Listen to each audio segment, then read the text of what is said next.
Bonjour, je suis de retour, mais oui, jusqu'au retour de Jésus, tant que je suis en vie, lucide, je continuerai à transmettre les messages de la part de l'Éternel. Nous avons vu qu'il y a deux types de prédicateurs.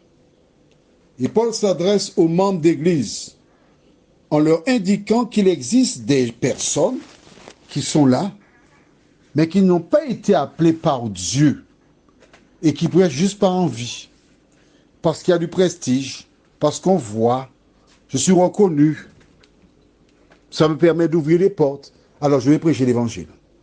Mais il y a d'autres qui le font parce qu'ils ont été choisis par l'Éternel des armées et ils le font avec amour. Toi qui m'écoutes, tu sais maintenant que ça existe. Quand quelqu'un parle, dès que tu as identifié cette personne, à savoir si elle vient de Dieu ou de l'autre, tu sais quelle attitude adopter. Aujourd'hui, nous lirons dans le livre de Philippiens chapitre 2, versets 1 à 4. Mais juste avant, recherchons la présence de l'Éternel. Prions. Notre Seigneur et notre Dieu, nous revenons encore vers toi, la source de notre vie, afin de trouver la consolation, la paix. Merci Seigneur pour Jésus. Que le Saint-Esprit nous conduise encore dans la connaissance de la vérité. Nous t'avons prié au nom de Jésus et pour ta gloire éternelle. Amen. Nous lisons du livre de Philippiens chapitre 2, les versets 1 à 4. Si donc il y a quelque consolation en Christ, s'il y a quelque soulagement dans l'amour, s'il y a quelque communion d'esprit, s'il y a quelque compassion et quelque miséricorde, rendez ma joie parfaite, ayant un même sentiment, un même amour, une même âme, une même pensée. Ne faites rien par esprit de parti ou par vaine gloire, mais que l'humilité vous fasse regarder les autres comme étant au-dessus de vous-même. Que chacun de vous, au lieu de considérer ses propres intérêts, considère aussi ceux des autres. Voilà. Lorsque tu acceptes Jésus, c'est un nouveau mode de vie. Et ce nouveau mode de vie demande la révision et le changement de nos pratiques. Par le passé, c'était moi, l'égoïsme. Mais maintenant que j'ai rencontré Jésus, je ne peux plus agir comme avant, parce que je suis dans l'Évangile. Quelle est la prière de Jésus pour les chrétiens? Tu connais la prière dominicale, c'est-à-dire le Notre Père. Une question avait été posée au Créateur, Jésus, et les disciples avaient posé la question suivante. Enseigne-nous à prier.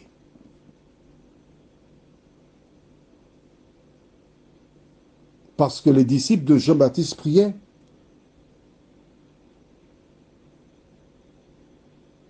Et Jésus a énoncé le Notre Père.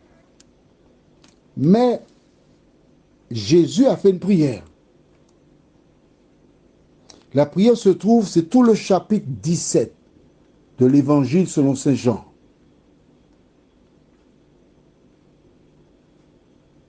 Et nous allons lire Jean chapitre 17. Nous lirons qu'une partie de ce chapitre parce que il est long. C'est une prière spéciale.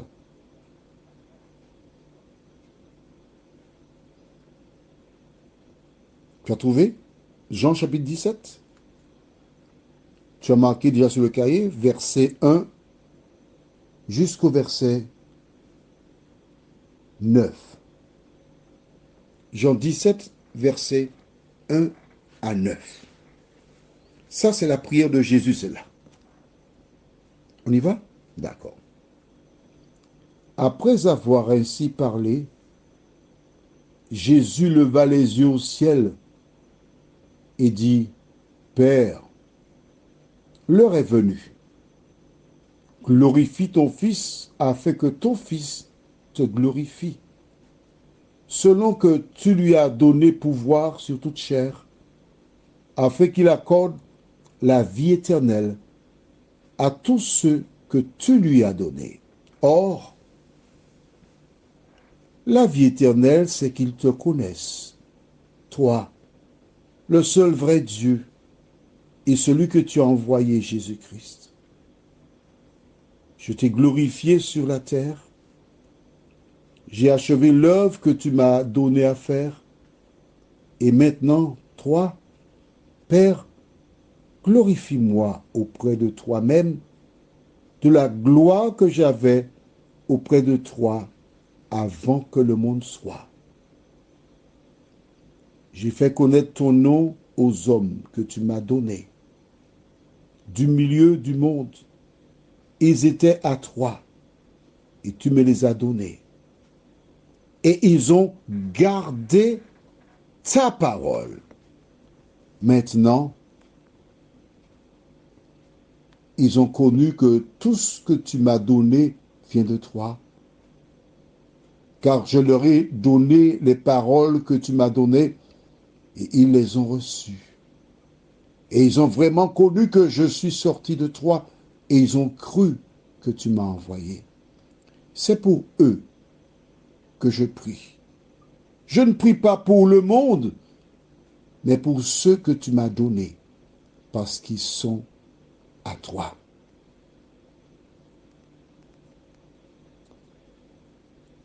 C'est magnifique, pas vrai?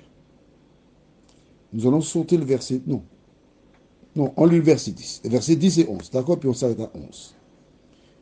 Et tout ce qui est à moi est à toi. Et tout ce qui est à moi est à toi. Et ce qui est à toi est à moi. Et je suis glorifié en eux. Je ne suis plus dans le monde. Et ils sont dans le monde. Et je vais à toi, Père Saint, garde-les en ton nom que tu m'as donné, afin qu'ils soient un comme nous. Voilà. Voilà pourquoi. Et là maintenant, nous retournons dans Philippiens, chapitre 2, et nous lirons verset 2. Rendez ma joie parfaite, ayant un même sentiment, un même amour, une même âme, une même pensée. Rappelle-toi, dans la prière, Jésus a demandé que les disciples soient un comme Dieu et Jésus sont un. Voilà pourquoi les apôtres firent tout ce qu'ils pouvaient pour travailler à l'unité. Mais attention, les personnes qui sont au sein de la communauté, mais qui ne sont pas appelées par Dieu, quel que soit ce que tu feras, tu ne pourras jamais être dans l'unité avec eux, parce qu'ils n'ont pas le Saint-Esprit. Il faut le savoir. Tu travailles dans une entreprise, il y a ceux qui ont le Saint-Esprit, d'autres ne l'ont pas. Et ces personnes te chercheront querelle, des problèmes. Si tu as le Saint-Esprit, tu pourras facilement détecter cela dès le départ et tu ne tomberas pas dans leur piège. Prions.